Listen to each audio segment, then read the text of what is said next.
मनोहरा की पत्नी मोहिनी बड़ी शौक और चुलबुली थी।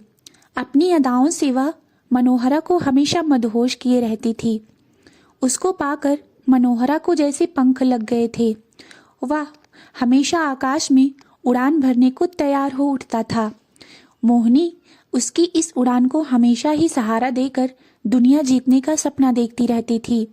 अपने मायके में भी मोहिनी खुली हिरनी की तरह गांव भर में घूमती रहती थी। इसमें उसको कोई हिचक नहीं होती थी, क्योंकि उसकी माँ बचपन में ही मर गई थी और सौतेली माँ का उस पर कोई कंट्रोल नहीं था। मोहिनी छोटे बड़े किसी काम में अपनी सीमा लांघने में कभी नहीं हिचकती थी। शादी से पहले ही उसका नाम गांव के कई लड़कों से जोड़ा जाता था। वैसे ब्याह कर अपने इस घर में आने के बाद पहले तो मोहिनी ने अपनी बोली और बर्ताव से पूरे घर का दिल जीत लिया। फिर जल्दी ही वह अपने रंग में आ गई। मनोहरा के बड़े भाई गोखला की सबसे बड़ी औलाद एक बेटी थी, जो अब सयानी और शादी के लायक हो चली थी। उसका नाम सलोनी था। गोखला के दो बेटे अभी छोटे ही थे। गोखला की पत्नी पिछले साल मर गई थी। मोहिनी के सास ससुर और गोखला अब कभी कभी सलोनी की शादी कर देने की चर्चा छेड़ देते थे, जिससे वह डर जाती थी। उसकी शादी में अच्छा खासा खर्च होने की उम्मीद थी। मोहिनी चाहती थी कि अगर किसी तरह उसका पति अपने भाई गोखला से अलग होने को राजी हो जाए तो होने वाले इस खर्च से वह बच निकलेगी। मोहिनी ने माहौल देखकर मनोहरा को अपने मन की बात बताई। मनोहरा ने एक सीधा साधा जवान था। वह घर की एक सामान्य सदस्य की तरह रहता और दिल खोल कर कमाता था। वह इन छल प्रपंचों से कोसों दूर था। मोहिनी की बातों को सुनकर पल भर के लिए तो मनोहरा को बहुत बुरा लगा, पर मोहिनी ने जब इन सारी बातों की जिम्मेदारी अपने ऊपर छोड़ देने की बात कही तो वह चुप हो गया। तो मोहिनी चाहती थी अब वह आगे की चाल के बारे में सोचने लग गई। पहले तो कुछ दिनों तक उसने सलोनी से खूब दोस्ती बढ़ाई और उसे घूमने फिरने, खेलने खिलाने वगैरह की पूरी आज़ादी दे दी। फिर खुद ही अपने सास ससुर से उसकी शिकायत भी करने लगी। एक दो बार उसने सलोनी को गुपचुप उसी गांव के रहने वाले अपने चहेते पड़ोसी राम खिलावन के साथ मेले में भेज दिया और पीछे से ससुर को भी भेज दिया। सलोनी के रंगे हाथ पकड़े जाने पर मोहिनी ने उसे घर में रहने से साफ इनकार कर दिया। सास ससुर और गांव वालों से उसे समझा समझा कर थक गए, पर उसने तब तक नहीं कुछ खाया पिया जब तक कि पंचों ने अलग रहने का फैसला नहीं ले लिया। अब तो मोहिनी की पौ बाराह थी। अकेले घर में सभी तरह की छूट थी। ना दिन में कोई देखने वाला, ना रात में कोई उठाने वाला। अब तो वह अपनी नींद सोती और अपनी नींद जागती थी। मनोहरा तो उसके रूप और जवानी पर पहले से ही लट्टू था। बंटवारा होने के बाद से तो वह उसका और भी एहसानमंद हो गया था। मनोहरा दिन भर अपने खेतों में काम करता और रात में खा पीकर मोहिनी के रूप रस का पान करके जो सोता तो 4 बजे भोर में ही पशुओं को चारा पानी देने के लिए उठता। इस बोझ मोहिनी क्या करती है, क्या खाती पीती है और कहाँ उठती बैठती है, इसका उसे बिल्कुल भी एहसास ना था और ना ही चिंता थी। मोहिनी एक मोबाइल फ़ोन खरीद लिया। कुछ ही दिनों में उसने अपने पुरानी प्रेमी से फ़ोन पर बात की। सुनो कन्हैया, अब मैं यहाँ पर पूरी तरह से आज़ाद हूँ। तुम जब चाहो समय निकालकर यहाँ आ सकते हो। केवल इतना ध्यान रखना कि मेरे गांव के पास आकर पहले मुझसे बातचीत करके ही घर पर आना, समझे? क्यों, अब मेरे रात में आने से तुझे अपनी नींद में खलल पड़ती है क्या? नींद में बार बार तुम्हारे यहाँ आने से नाहक लोगों को शक होगा, कन्हैया ने कहा। रात के अंधेरे में तो सभी काला धंधा चलाते हैं, पर दिन के उजाले में भी कुछ दिन अपना काला धंधा चलाकर मजा लेने में क्या हर्ज है? रात को पशुशाला में गोबर की बदबू के बीच वह मजा कहाँ जो दिन के उजाले में अपने मर्द के बिछावन पर मिलेगा। ठीक है मोहिनी, तुम्हारी बातों को मैंने कब काटा है? यह आदेश भी सिर आंखों पर, लेकिन जोश के साथ होश कभी नहीं खोना चाहिए, ठीक है? कल दोपहर बाद, कन्हैया बोला।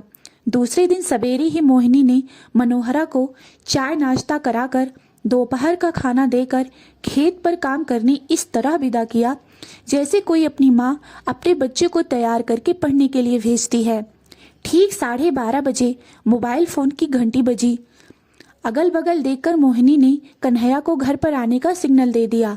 कन्हैया सावधानी से उसके घर तक आ गया और वहां से उसने अपने आंगन तक ले जाने के लिए तो मोहिनी वहां मौजूद ही थी।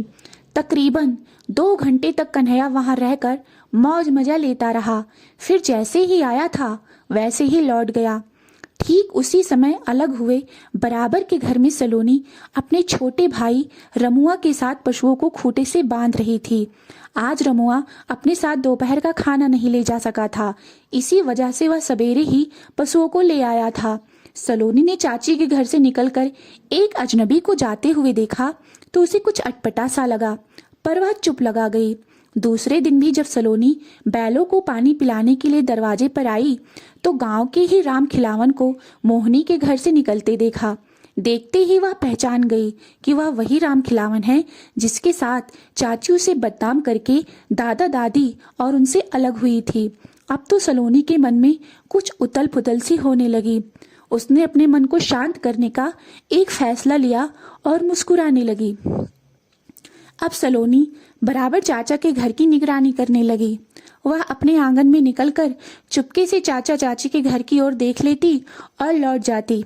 एक दिन उसे फिर एक नया अजनबी उस आंगन से निकलते हुए दिखाई दिया। अब सलोनी से रहा नहीं गया। उसने अपने दादी से सारी बातें बताई। वह बूढ़ी अपनी एक खास जवान पड़ोसन से मदद लेकर इस बात की जांच में जुट गई। तीनों मिलकर छिप छिप कर 1 हफ्ते तक निगरानी करती रही। सलोनी की बात 16 आने सच साबित हुई। फिर दादी ने अपने बड़े बेटे गोखला और अपने पति से सहयोग लेकर एक नई योजना बनाई और 2-4 दिनों तक इंतजार किया। दूसरी ओर मोहिनी इन सभी बातों से अनजान मौज मस्ती में मशगूल रहती थी। वैसे उसके घर में जो भी मर्द आता था वह कोई कीमती चीज उसे दे जाता था। कन्हैया को आए जब कई दिन हो गए तो मोहिनी की मन की तड़प बढ़ गई। दिल जोरों से धड़कने लगा। उसे ख्याल आया कि सिकंदर भी आने से मना कर चुका है तो क्यों ना आज फिर एक बार कन्हैया को ही बुला लिया जाए। उसने झट से मोबाइल फोन उठा लिया। दूसरी ओर वो कन्हैया ने पूछा, हाँ मोहिनी, क्या हाल चाल है? तुम वहाँ खुश तो हो ना? क्या खा खुश रहूंगी, तुम तो इधर का जैसे रास्ता ही भूल बैठे। दिन भर बैठी रहती हूँ मैं तुम्हारी याद में, और तुम तो जैसे डुमरी का फूल बन गए हो आजकल। बोलो क्या हुक्म है? आज तुम दोपहर के 12 बजे मेरे घर पर आ जाओ।